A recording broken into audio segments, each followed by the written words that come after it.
Jordi dan Rian. Mereka berteman sejak lama di sebuah lingkungan perkampungan di kota Palembang. Sejak dulu, mereka selalu bersama. Namun, suatu ketika, Jordi mulai kesal dengan Rian yang sulit sekali ditemui.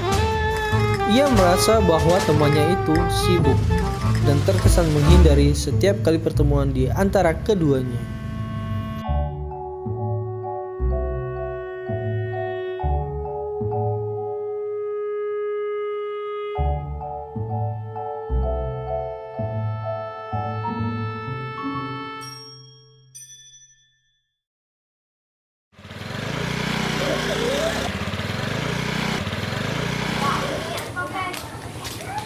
Oh, Yan.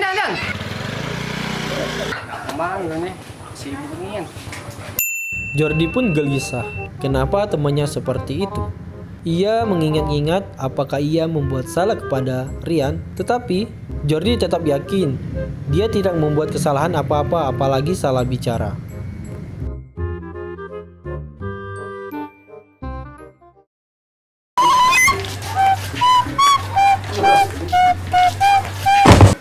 Nah, Rian. Nah Jordi, ngapa Jor? Lah kemana? Orang sombong nih. Tidak aku lagi ada gawe dulu. Sudah lah. Perasaan aku Rian nganggur. Aku pecah banyak gawean nih. Jordi tampak kesal, namun ia tetap positif thinking dengan temannya itu. Mungkin Rian memang sibuk, sehingga tidak mempunyai banyak waktu untuk nongkrong ataupun bercerita seperti dulu. 2 hari kemudian, Jordi tak sengaja bertemu lagi dengan Rian. Dia menyapa lagi. Oh, Yan. Sini dulu. Nah Jordi ada di sini. Apa Jor? Kemana pula kau nih? Ada gawe apa Jor? Gawe apa nih, Yan? Kalau lo ketemu tuh, aneh aja. Tak ada aku nih cuman numpang wifi di rumah Wak Yenggang depan itu nah. Kati kota aku nih. Hai, kau ini masih buntu rupanya.